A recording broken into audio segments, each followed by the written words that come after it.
یہ نبی اکرم صلی اللہ علیہ وسلم کا ارشاد ہے کہ بدترین چوری کرنے والا شخص وہ ہے جو نماز میں سے بھی چوری کر لے۔ صحابہ اکرام رضوان اللہ علیہم اجمعین نے عرض کیا، یا رسول اللہ،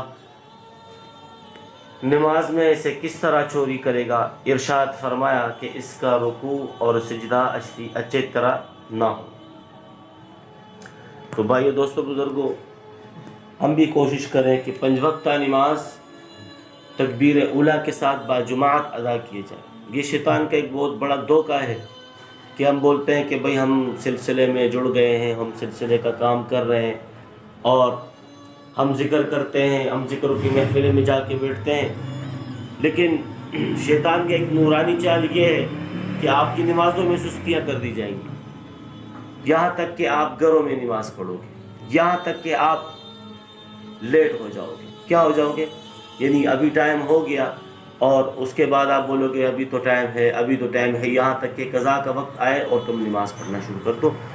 تو یہ جو تکبیر اولیٰ سے کمزوریاں ہیں، یہ نمازوں کی قضاء کا، اور پھر ایک وقت آئے گا کہ آپ نماز میں چوری کرنے والے بن جاؤ گے، کبھی پڑھو گے اور کبھی نہیں پڑھو گے، نماز کا احساس آپ کو نہیں ہوگا۔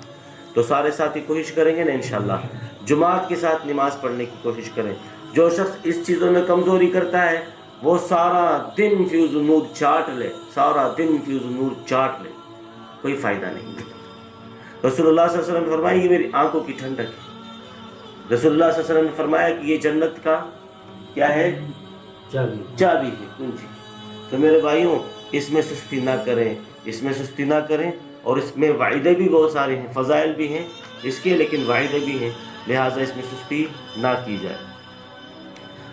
فضائل ذکر سے حضور اقدس صلی اللہ علیہ وسلم کا ارشاد ہے کہ جو بھی بندہ کسی وقت بھی دن میں یا رات میں لا الہ الا اللہ کہتا ہے تو اعمال نامہ میں سے برائیاں مٹ جاتی ہیں اور ان کی جگہ نیکیاں لکھی جاتی ہیں۔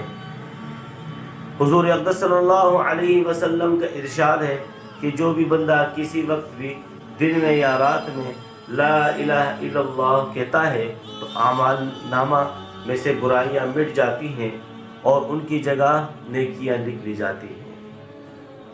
تو میرے بھائیوں، دوستوں، بزرگوں، کہنے کا مقصد یہ ہے، اکثر میں ساتھیوں کو بولتا ہوں کہ جو ہم ذکر اللہ کا کر رہے ہوتے ہیں اور ہمارے ذہنوں میں دنیا کی پریشانیاں لگی ہوئی ہیں، کاروبار کی پریشانیاں لگی ہوئی ہیں، گھروں کی پریشانیاں لگی ہوئی ہیں، اور بس ہم ذکر کرتے جا رہے ہیں، تو جو بھی ذکر ہو اس کی کیفیت اپنے اوپر لے کر آنا، تاکہ آپ کو اس کا سرور حاصل ہو، تاکہ سرور کے بعد آپ کی جو مسائل ہیں، آپ کی جو مشکلات ہیں، وہ ختم ہو جائے۔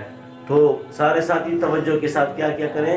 ذکر کیا کریں۔ سارے ساتھی توجہ کے ساتھ ذکر کیا کریں۔ سارے ساتھی درود شریف پڑھ لیں، انشاءاللہ ذکر کریں گے۔